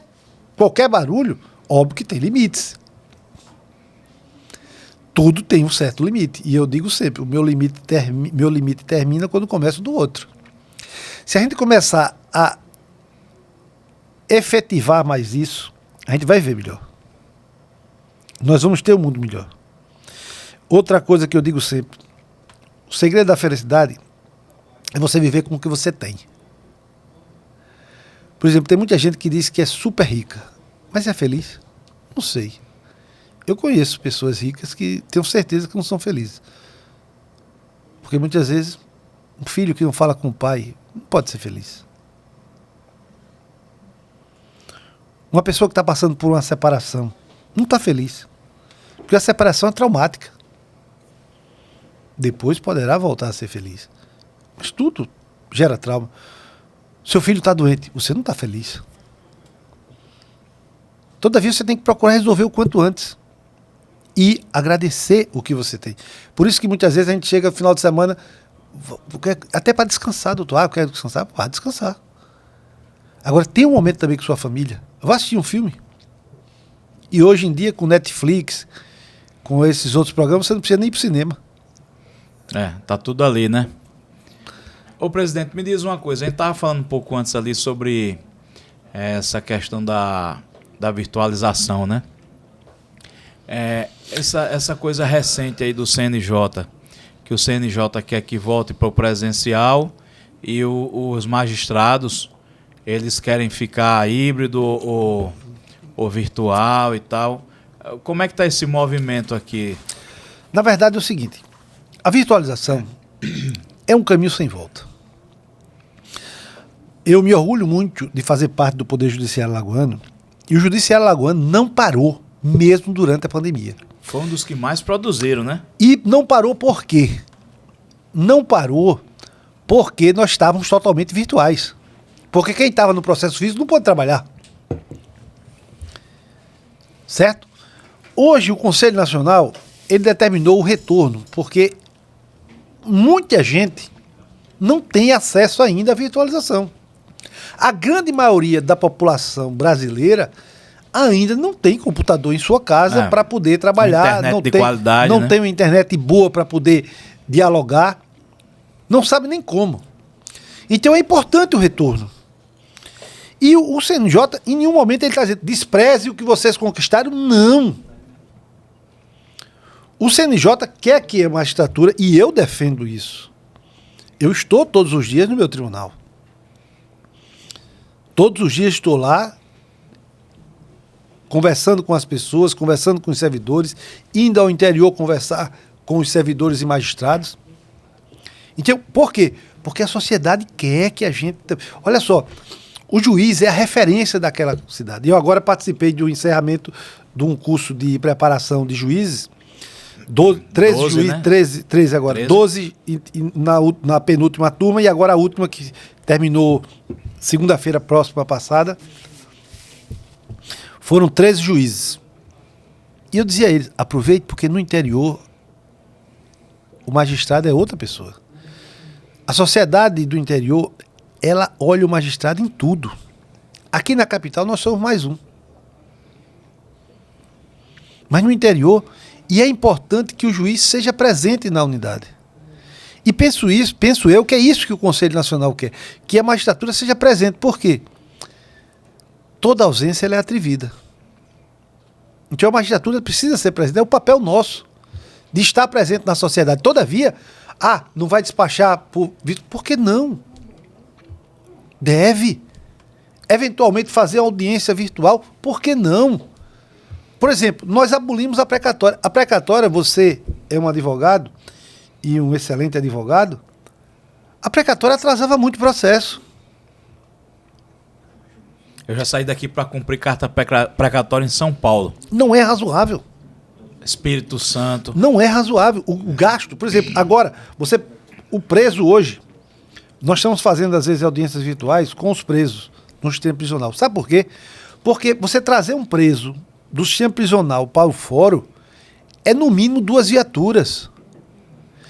É no mínimo 8 homens. Isso tem um custo muito grande para o Estado. Tem um risco de resgate ou fuga do preso. Eu vou voltar para aquela sua primeira pergunta do fórum familiar, que eu também não gosto de fugir de pergunta. A ideia é fantástica. Agora, tudo passa por recurso financeiro.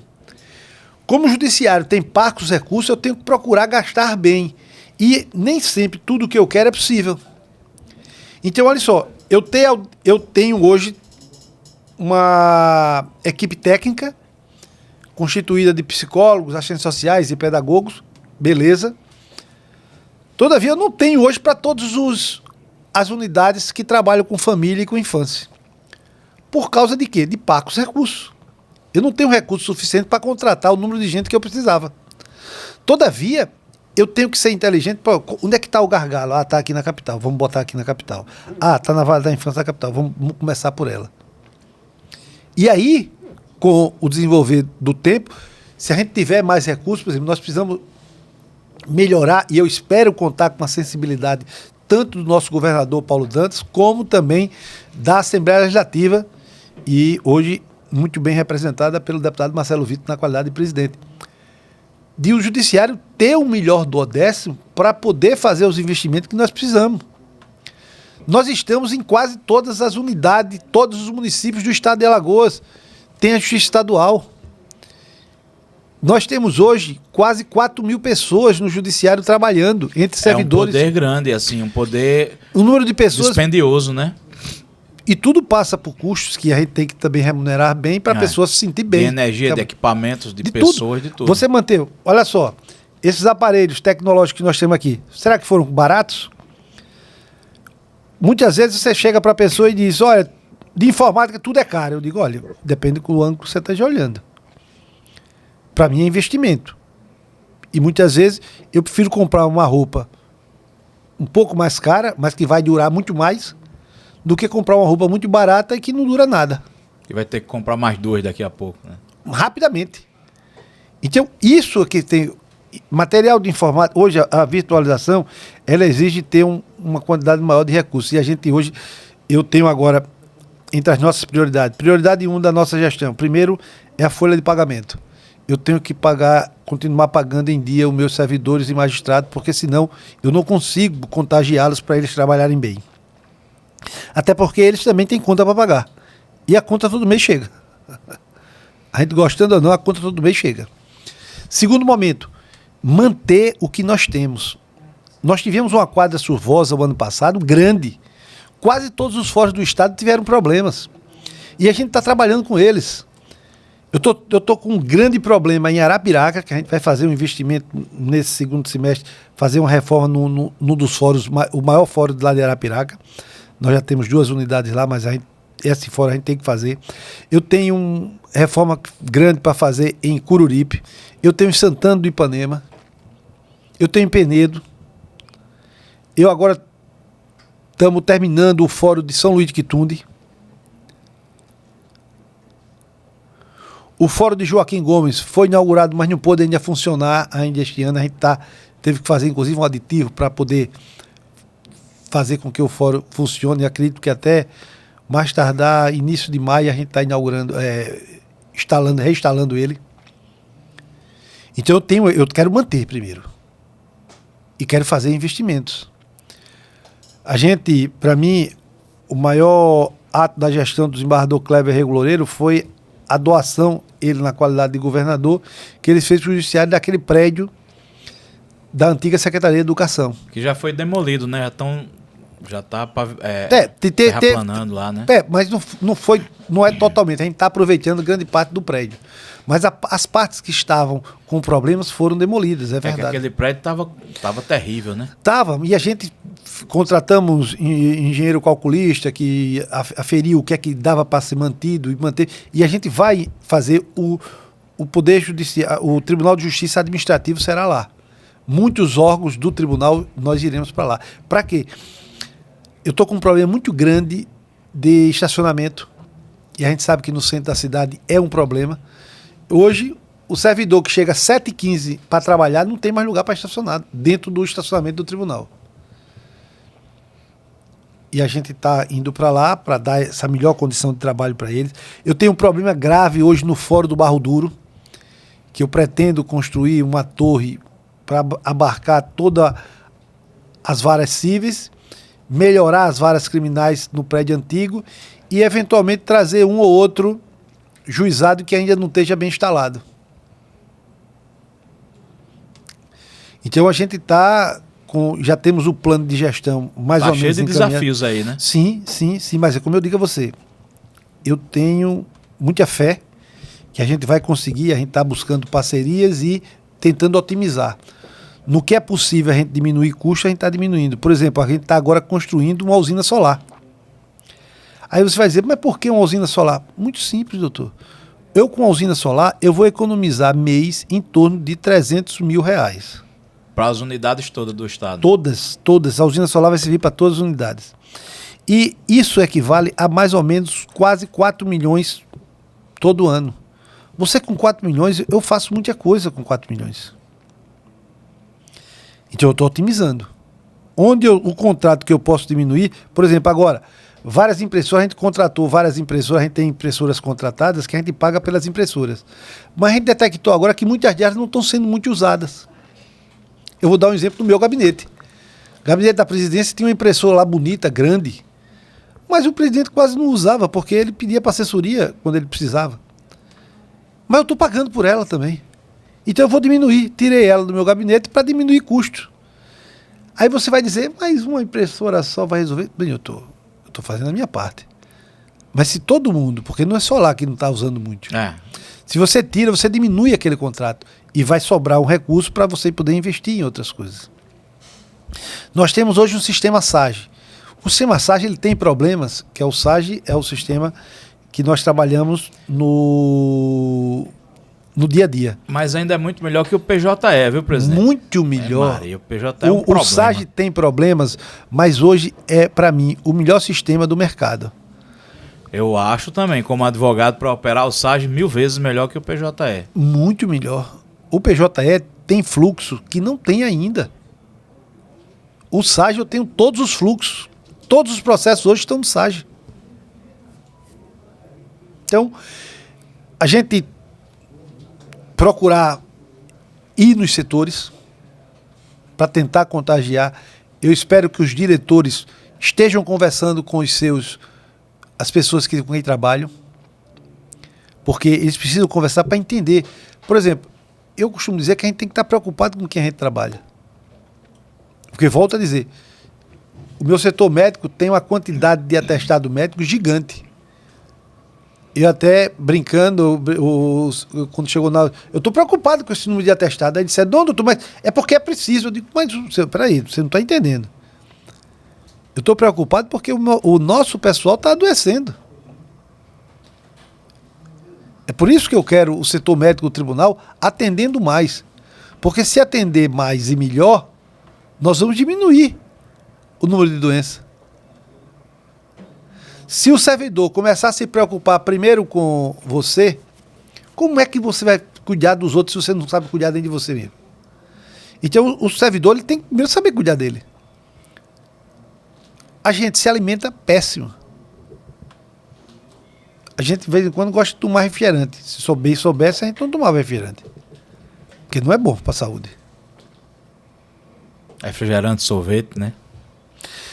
Só que a gente, aqui e acolá, a gente não se alimenta bem. Então a gente precisa se alimentar bem, pelo menos de segunda a sexta.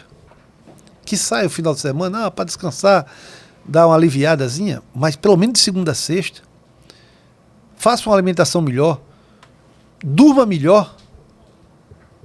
Tem pessoas que se dá porque eu só gosto de dormir tarde e acordo cedo. O corpo não vai estar bem no outro dia, doutor. Então, se cuidar. Depois, cuide da sua família. Como é que você vai estar bem se você está com um problema em casa? Como é o pai que está bem se ele não está vendo o seu filho, não tem o dinheiro para pagar a escola do seu filho? Não tem como trabalhar, então, né? E quando você está bem em casa e consigo próprio, você vai trabalhar melhor. E é isso que eu espero. Eu espero contagiar os servidores que eles gostem de ir trabalhar e, em gostando, trabalhem melhor. E em trabalhando melhor, vão produzir mais. Porque quantidade não é sinônimo de qualidade. Você pode ficar 8 horas, 10 horas, 12 horas no seu trabalho e não produzir nada. Naquele dia que você não estava bem. Você não vai produzir nada. Acontece muito. E muitas vezes você com 2, 3, 4 horas você produz o dia todo ou até uma semana toda. Então hoje você tem que buscar a qualidade. Eu, para minha assessoria, eu digo, olha, o que eu quero é produção. Nós temos uma missão, é atender essa demanda toda que está aqui. E o judiciário, quanto mais ele decide, mais processo entra. Por quê? Por um motivo muito simples. A sociedade passa a ver que o judiciário está dando resposta. Que é efetivo, né? Se é efetivo, vai procurar mais. E é isso que a gente precisa. Se a gente fizer isso, a gente vê uma sociedade melhor. E volto a frisar, eu tô também trabalhando muito com o extrajudicial para... Você existe hoje o pré-processual e o judicial, né? A conciliação. O pré-processual, que é o antes do judiciário, eu acho que pode ser feito pelo extrajudicial. O extrajudicial pode fazer essa parte. Porque o problema do judiciário não está na demanda reprimida. Porque nós sabemos que temos demanda reprimida, sim. Todavia, o problema do judiciário está na demanda reprimida? Não, que ela não entrou. O problema do judiciário está em dar vazão ao que ele tem. E que muitas vezes a gente não consegue. E muitas vezes não consegue porque eu mesmo brinco com meus colegas magistrados que eu digo, o juiz está com 5 mil processos, eu estou com 5 mil processos, não dá, tudo bem, está dando conta de quanto? Você não pode ficar, porque tem 5 mil processos, ficar só reclamando porque tem 5 mil processos. É. Você tem que procurar, eu dou conta de 1.000, dou conta de 2.000. Então trabalhe nesses 2.000, doutor. Decida. Decida. Até tem uma linguagem dos juízes antigos, um dia eu estava conversando, faz muitos anos. Aí o juiz dizendo assim, ó, a unidade ali, aquela, é ruim. Eu disse, por quê? Ele disse, porque passou muito juiz por lá e não ficou, e não sei o quê. E assim, tem muito processo ao. Isso que é processo ao.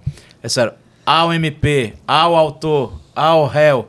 Então, tem juiz que passou por lá, que despachou muito e decidiu pouco. Ou seja, tem muito despacho, porém poucas decisões. Então, as ações não andam e vai só acumulando. Então, se abrir vaga para lá, eu não quero. Eu prefiro ficar onde eu tô, porque lá é só problema. Tem um acumulado, um acervo muito grande. Né? Olha só como são as coisas. Meu pai dizia que as melhores comarcas que eu deveria ir é aquelas que estivessem pior. Eu até brinquei com ele, eu digo, oxe pai, o senhor tá doido? Ele disse, você é besta. Aí eu digo, não, desculpe, mas por que o senhor disse isso? Meu filho, é muito simples. Se você for para a comarca com problema, o que você fizer, você será reconhecido. Mas se você vai para uma comarca que ela está um filé, tu trabalha pra caramba e ninguém vai dizer, fez o que o outro fazia. Mas é verdade.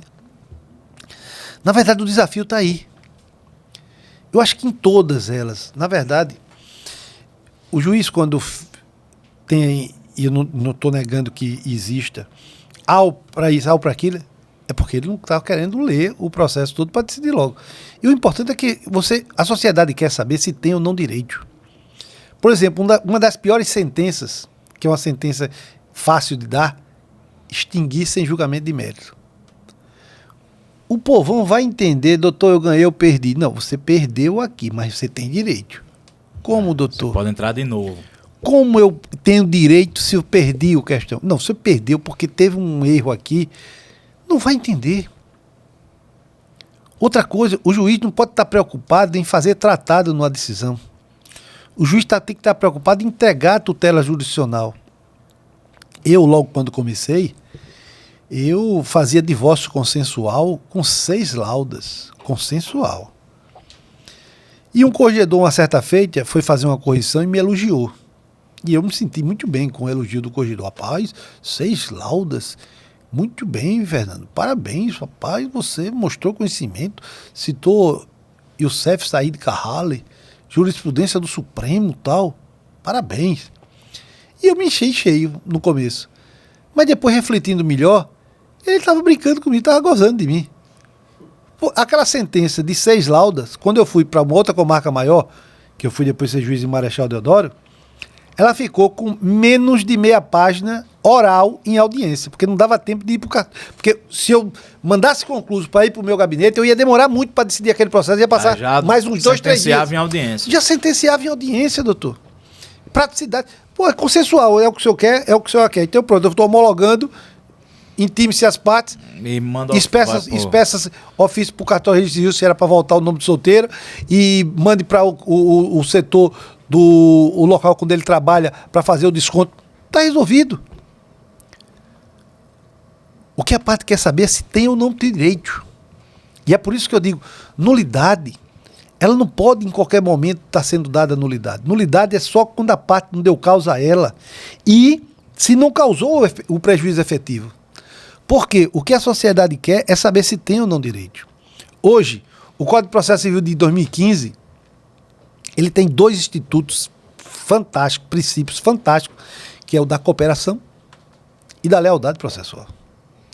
E às vezes, a parte não tem direito, mas o advogado simplesmente chega e vai dizer, olha, você não tem direito, mas eu postego isso aqui o quanto possa. Não é razoável, cara. Não é razoável. Por quê? Você pode estar cometendo um dano muito grande para uma pessoa que precisa daquela solução daquele problema. Acontece muitas vezes isso com prefeituras ou com governos. Eu só quero que você deixe passar os meus 4 anos. Eu não quero pagar na minha gestão. Só que vai ter uma gestão que vai pagar. A gente estava comentando isso aqui no escritório um dia também. E aí, o que é razoável? Doutor, se eu devo, vamos negociar como é que eu vou pagar? Fica bom para todo mundo. Eu costumo dizer, vamos lá, você compra um bolo.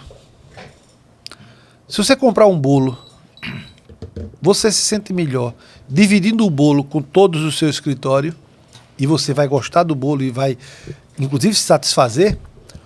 Não, o bolo é meu, eu vou ficar com ele. Você não vai comer o bolo todo. Você vai preferir jogar fora depois. É melhor compartilhar. Pô, é muito melhor. Não é melhor, porque você vai ter sempre o bolo fresco. Se você está dividindo, saudável, você vai estar dividindo o bolo. Doutor? Ô, presidente, me diz uma coisa. Você sempre foi muito ligado à política de classe, né? Na magistratura. Fui presidente 2 anos, por 2 vezes da Almages. Passei 4 anos como presidente. Tipo assim, hoje se o cara quer ser presidente, ele tem que lhe procurar também, né? Pra ter a bênção do Torinho. Eu penso que não hoje... como presidente, não, mas como magistrado mesmo. Assim, você é bem influente ainda na política, né? Na verdade é o seguinte, quando você participa de política de classe, isso contagia. E a gente fica contagiado e a gente termina sem querer sair. Mas eu tenho dito já o seguinte, que a minha fase na associação, por exemplo, se você disser para mim, Fernando, você hoje tem pretensões de voltar a ser presidente da associação? Não. Minha fase passou. Mas você sempre apoia, sempre está construindo esse processo. Por quê? Porque faz parte da minha categoria. Eu tenho que participar. Por exemplo, eu faço... Fernando, você vai participar da eleição para presidente da República? Óbvio que vou. É que vai gerir o destino do meu país. Você vai participar da eleição para governador? Óbvio que vou. Eu quero participar. E eu digo sempre, eu acho que é sempre importante você escolher, nem que seja o menos ruim. Porque alguém vai ser eleito. Então é melhor que seja com a sua participação, do que você estar se esquivando. Olha, quando você se esquiva de votar, não venha dizer que é voto de protesto. Você, na verdade, está se esquivando, como é que você vai cobrar? Se você não participou. Agora eu tenho notado que na Almagro, nos últimos mandatos, a turma tem sempre feito aclamações, né? Está tendo uma estabilidade política muito grande na categoria. Isso tem um lado bom, também. Óbvio que dependendo do momento, também. Eu participei de uma eleição que tive concorrente, na outra eu fui chapa única. Isso depende muito do momento. Depende muito porque é aglutinar. Agora, qualquer um que se eleja tem que ter consciência. Agora, para vocês mesmo, vocês tiveram uma eleição altamente acirrada. Eleição da Ordem dos Advogados do Brasil, das seccionais, eu acho que nos últimos tempos foi uma das mais acirradas. Mas o presidente Wagner tem consciência, penso eu, que ele é presidente hoje de todos os advogados. Nós temos que ter essa consciência. E temos que torcer por ele. Sempre. Porque se ele for mal, a categoria vai perder. Vai mal. No governo do Estado, o governador Paulo Dantas foi eleito. Temos que torcer por ele. A quem interessa que o governador Paulo Dantas seja mal? O presidente Lula foi eleito. Temos que torcer por ele. Porque se ele for mal, o Brasil é que vai perder. Todo mundo no mesmo Independente de ter sido o A, ou B, ou C, doutor, depois da eleição, você tem que torcer e aguardar, no caso de eleição estadual ou federal, 4 anos. No caso da eleição de classe, na nossa, 3 anos. Espera mais 3 anos, daqui a 3 anos... Mandar um abraço pro doutor Hélio, né? Doutor Hélio é o nosso presidente atual. Gente boa demais. Eu quero ele aqui também no ADVcast. Pronto. O doutor Hélio... Eu acredito que ele venha, porque ele gosta do debate também, e é um rapaz novo, concurso de 2008, salvo engano, mas ele tem já grande serviço prestado, está há 15 anos já da magistratura lagoana. É do Rio Grande do Norte, né? De Alexandria, né? Mas foi juiz também no Pará. Foi. Eu lembro quando ele passou aqui, ele contou que foi para uma comarca que eram não sei quantas horas de barco para chegar na comarca dele. É verdade. Todo mundo tem história para contar, né, presidente? Todos nós. E nessas comarcas por onde você passou, você teve algum caso difícil, algum caso complicado, eleição difícil para tocar? Você na tua carreira, assim... Olha só, por exemplo, eleição para mim. Eleição para mim é guerra. Toda eleição para mim foi difícil. Só foi boa depois que terminou. Eu tenho um fato pitoresco numa determinada eleição.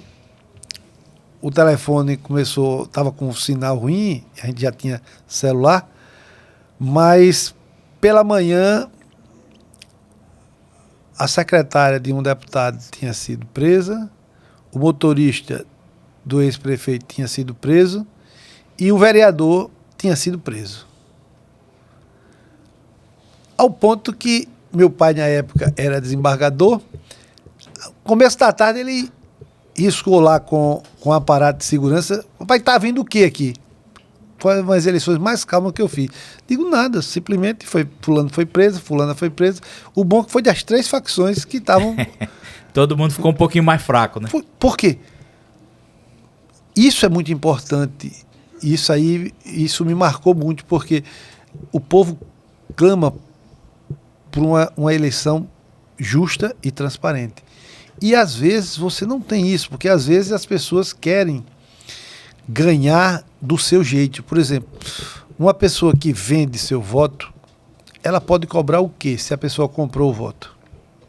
É por isso que eu digo sempre para as pessoas, eu fazia muita reunião quando eu era juiz do interior, eu digo, olha, se você vender o seu voto, você não pode depois cobrar nada do político, porque ele comprou. Essa caneta aqui foi eu que comprei. Se eu quiser quebrá-la aqui, eu quebro, porque é minha. E o voto, na verdade, a gente tem que cobrar dos candidatos. Vamos fiscalizar o governador Paulo Dantas para cobrar dele ações que melhore o nosso dia a dia. Vamos cobrar do parlamento, vamos cobrar de todo. Eu acho que com o agente público, e eu me considero também eu não posso estar com receio de estar sendo monitorado, de estar sendo cobrado. Eu costumo dizer sempre, e eu gosto do debate, eu gosto do diálogo, e às vezes uma crítica, óbvio que quando é construtiva ela é muito melhor, porque você se corrige. Eventualmente a gente está indo numa linha que não é a melhor linha, então a gente muda. Então isso é que é viver no Estado democrático de direito. É viver com as diferenças. Até porque, Cleto, se fosse todo mundo igual, era sinal que muita gente era dispensável.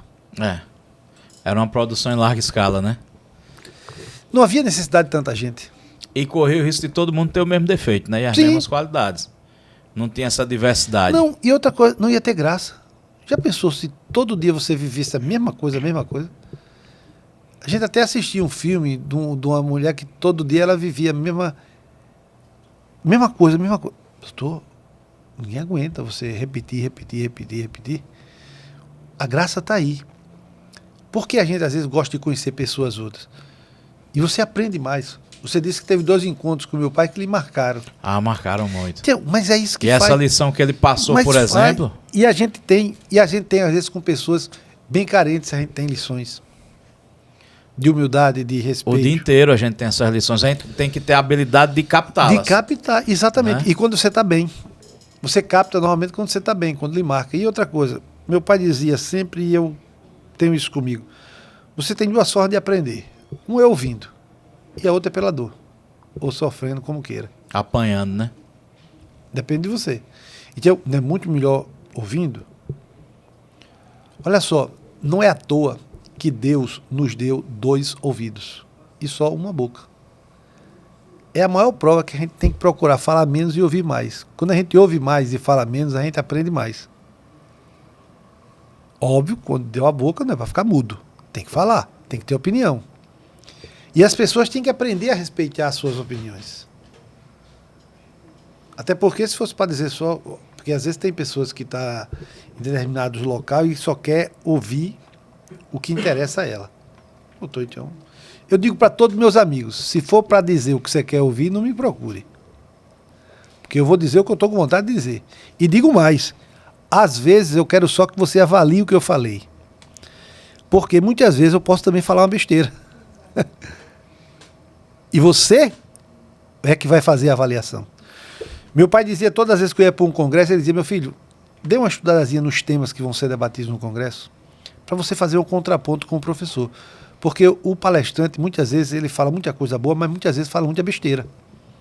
E você só vai poder fazer esse contraponto se você entender o que ele está falando.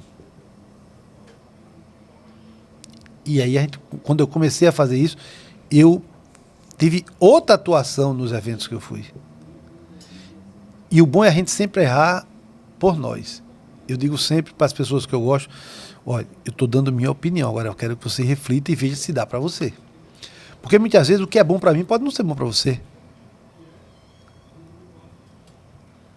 Ô presidente, e como é para você conviver assim no colegiado? Com os outros colegas desembargadores, como é que é? Colegiado é a arte da paciência. Você tem que ter muita paciência porque as divergências são muitas. E quando você... Por que eu digo paciência? Porque se você resolver para tudo partir para o enfrentamento, você não vai viver bem. Quando eu fui juiz do TRE, eu estudava, foi a época que eu estava estudando um bocado, e a gente está sempre estudando, mas estudava mais. Eu ficava possesso quando eu perdi um voto. Agora eu pergunto, o voto era meu? Não era meu. O voto era da corte. Hoje, eu trabalho muito bem isso. Tento convencer meus pais quando eu sou relator do processo, mas eventualmente, quando tem um debate, eu gosto também. E, eventualmente, quando eu perco, faz parte, doutor. Olha só, qual é a graça do jogo de futebol? A graça é o ganhar e perder. Ganhar e perder. Você não pode ganhar assim. Óbvio que nós queremos ganhar mais. Por exemplo, a oposição. A oposição ela é saudável. Sempre. Desde que esteja na minoria. Até porque, se a oposição for maioria, ela não é mais. Ela deixa de ser oposição. Deixa de ser oposição, ela é situação. Vira situação. Mas é importante. Eu, por exemplo, na época que fui presidente, existia um colega que ele, inclusive, ficou chateado comigo por causa de uma decisão que eu tomei na associação, mas ele me fazia trabalhar mais. Inclusive, quando eu disse ele uma certa feita, ele ficou puto com ele mesmo, porque eu digo, não pensei que esse por esse lado. Porque ele era um crítico quanto mais da minha administração. Mas por ele ser um crítico quanto mais, é que me forçava a estudar mais. O que é que eu vou fazer? Eu quero ver se Pega vai falar alguma coisa agora. Vai falar alguma coisa agora. E eu procurei fazer meu melhor. Então, é bom você ter pessoas para lhe criticar, porque ninguém é dono da verdade. O pessoal, principalmente a classe da advocacia, tem um jargão popular que diz: juiz pensa que é Deus. Desembargador tem certeza. Né? Esse jargão, para mim, não cola, doutor. Você pode falar à vontade. Porque eu tenho certeza que eu sou ser humano igual a vocês. E eu brinco com a minha esposa, quando eu digo para ela que minha filha, o pacote é completo. Não pode gostar de mim só com as minhas virtudes. Eu também tenho defeitos e também não são poucos. Todavia, quem não os tem? Me diga, a Bíblia já nos ensina, quando Jesus disse: quem não tiver seu pecado, que atire a primeira pedra. Foi o primeiro advogado da história, né? E com um argumento infalível, né? Então, todos nós temos. A gente é muito bom de criticar o outro. Mas será que você fazia? Por exemplo, a gente gosta muito de dizer: você deveria ter feito isso. Sim, e você devia ter feito o quê? Se cada um começar a dizer o que o outro vai fazer... Doutor, você tem que entender como é falível. Olha, você não estava feliz nesse dia. Ponto. Eu acho que é por aí. Você vai ver melhor. Até porque ninguém é perfeito, cara. Você tem que procurar ser feliz. Você tem o seu filho. Aproveite essa fase. Brinque com ele o que possa. Porque não volta. E você vai estar dando já está treinando ele para o que ele vai ser no futuro. Se ele for uma criança feliz, ele vai ser um homem feliz mais à frente. Se ele for uma criança que ele tenha bons exemplos, ele vai procurar dar bons exemplos. Você só dá o que você teve. Se você não teve amor, você não vai ter como dar amor. Eu, por exemplo, você vê como eu era absurdo. Eu, antes de ir para essa área da infância, eu não vou dizer que eu amo, não, porque depois vão achar que eu sou uma pessoa frágil. Porque eu amo. Meu doutor, me sinto tão forte. Eu hoje sei o que eu quero. E o amor é bom. Quando a gente ama, tem coisa melhor do que o amor. O amor fortalece, né? Não tem coisa melhor do que o amor. Eu até brinco, com todo respeito a meu Deus, digo: meu Deus, se tiver coisa melhor do que o amor, o Senhor guardou para você, porque é bom. Todavia, tem que ter respeito. Você não pode amar a sua companheira ou o seu companheiro como queira, se não tiver reciprocidade. Se a gente fizer isso, vamos viver melhor. E outra coisa, estamos de passagem. Você, quando veio para o mundo, tu veio com dinheiro no bolso? Quando tu for embora, tu vai levar o quê? Como diz aquele humorista Moção, nasci pelado, careca e banguelo. E vai embora do mesmo jeito, cara. Eu acho um absurdo. Juiz de sucessões, nós temos duas varas de sucessões. Os filhos estão discutindo, estão brigando entre si por causa de um patrimônio que muitas vezes não ajudaram a bater um prego numa broa. Estão brigando. Doutor, é tudo no lucro. O seu pai deixou um patrimônio que tem que ser dividido entre vocês da melhor maneira possível. Eu vou brigar com o meu irmão por causa de um patrimônio que meu pai me deixou? Mas, infelizmente, tem aí para a gente ver que existe. Lamentavelmente. Então, é onde eu defendo. Desjudicialização. Ah, o senhor quer desempregar os advogados? De maneira nenhuma, eu não quero desempregar ninguém. Eu quero que a gente viva melhor. Vai ter que ser assessorado por advogado esse processo. Exato. Mas, e outra coisa, bota na cabeça, se a gente criar uma cultura de desjudicialização, nós vamos nos sentir muito melhor e vamos viver muito melhor com tudo, doutor. E o advogado ele vai estar presente para assessorar em tudo isso. Em tudo. O advogado, você vai acabar com o juiz, porque os colegas vão dizer, porque não vai precisar de... Óbvio que vai precisar, a gente tem carência sempre. Hoje, eu precisava de mais juízes, não tem, porque não tenho dinheiro para pagar. Quanto você precisar, presidente? Olha só, veja bem, hoje a gente está enxugando o que pode. Mas hoje, tranquilamente, eu precisaria, no mínimo, de mais uns 20 magistrados, para a realidade de hoje. E precisaria, no mínimo, de mais uns 200 a 300 servidores. Todavia, eu não tenho recurso financeiro para isso. E por não ter, eu vou ficar quieto? Não, aí a gente tem que ser criativo, tem justiça efetiva. Olha só, justiça efetiva a gente colocou agora na vara da Maria da Penha, que estava com 6 mil processos, uma vara criminal. Uma vara criminal com 6 mil processos, ela já está inviabilizada. Aí o tribunal, na gestão passada, mandou um projeto para a Assembleia criando uma outra vara da Maria da Penha. A gente, na verdade, por não ter dinheiro suficiente, a gente transformou uma vara criminal numa outra vara Maria da Penha. Está tramitando na Assembleia. Vai voltar. Então o que é que vai acontecer? De 6 mil vai ficar 3 mil. Ainda é um número... Porque todas as outras varas criminais não tem mais de 1000 processos. Então já tem um número grande. Só que só com justiça efetiva trabalhando nessa unidade há um mês, a gente já conseguiu reduzir 2 mil processos. Porra! Foi um projeto criado na sua gestão? Foi? Não. Gestão Tutimé Jairan. A gente está agora reforçando ele. Está voltando com força e sendo objetivo naquilo. Detectamos quais são as unidades que têm o maior ponto de estrangulamento e estamos atacando. Porque essas unidades que têm muita demanda, é aquilo que eu lhe disse. O juiz não dá conta dos 5 mil processos nem dos 6 mil processos. Ele pode, quando muito, dar conta de 1.000, 1.500, beleza. Só que tem 3.500 processos parados. E aí a gente, quando está entrando, a gente conseguiu baixar, não é mágica não.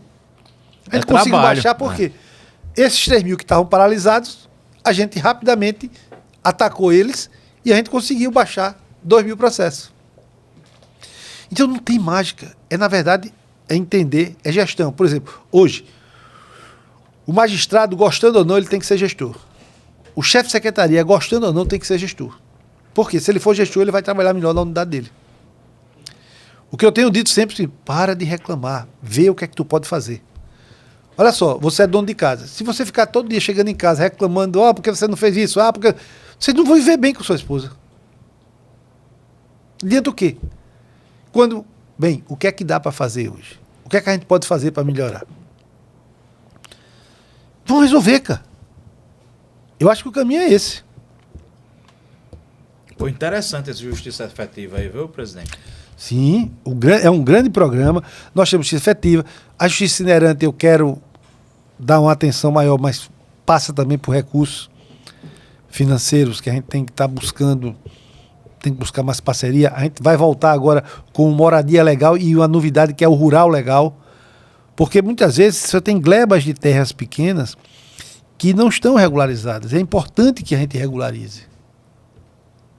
E para o próprio cartório, que ele vai, no primeiro momento, perder recursos, todavia, uma terra regularizada... É mais uma matrícula. Pode ter financiamento, onde vão ter averbações, registros. Exato. E depois vender, você falou averbação, qualquer registro. Depois do primeiro registro, todos os outros são possíveis. São possíveis. Mas antes de ter os outros, não vai ter nada. Porque está tudo travado. O cartório não ganha nada. O moradia legal é o registro de um bem que a pessoa tem. Porque antes não tem nada. É tipo uma propriedade então, fantasma. Eu tenho dito, tudo. Por exemplo, o extrajudicial é um segmento que me conquistou quando eu fui corregedor. Só que nós temos que ter consciência que a maioria dos extrajudiciais do estado de Alagoas são deficitários. A gente tem que melhorar a competência dessas pessoas, porque o extrajudicial ele tem que ser um cartório autossustentável. Porque é um privado que está tomando conta dele. Não existe dinheiro público ali. Então, se o cartório é privado, tem que dar lucro. E só vai dar lucro se tiver uma competência para dar lucro. É como uma empresa. Sempre. Escritório de advocacia que não der para pagar as contas, fecha, doutor. Então, você tem que melhorar a competência dos cartórios judiciais. E investir em quê? Em qualificação e informatização. A informatização é um caminho. Todas as empresas hoje, grandes empresas, estão informatizadas. E a gente que é empreendedor, eu mesmo que tenho essa veia empreendedora, às vezes eu chego nos cartórios extrajudiciais e eu fico olhando assim, porra, um negócio desse na minha mão. Ó pra isso aqui. Os livros lá expostos, sem forro. Sabe, a vida, o acervo tá ali, né? Aí você vê em regiões, às vezes, que circula muito negócio, sabe? E o tabelião, ele não tem a manha, como a gente fala, de gerir aquele negócio, de estar atento para as coisas, sabe? De tipo, ir funcionar o negócio dele com aquela cabeça de, pô, que eu vou fazer negócios. Opa, vamos para cá, o que é que o senhor precisa?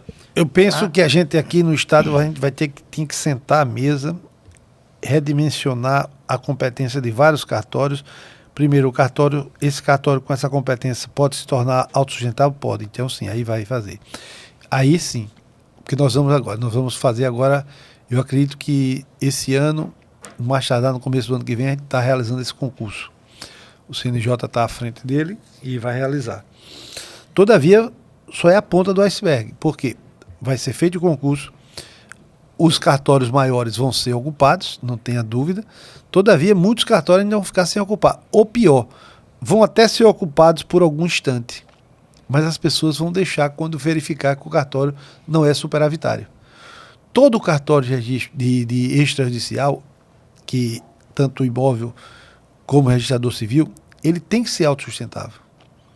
Senão, não dá para pagar as contas, vai fechar. Eu não vou ficar numa coisa que é deficitária. E a gente precisa ter essa consciência. Todavia, é um começo, a gente tem que dialogar mais para a gente tentar melhorar.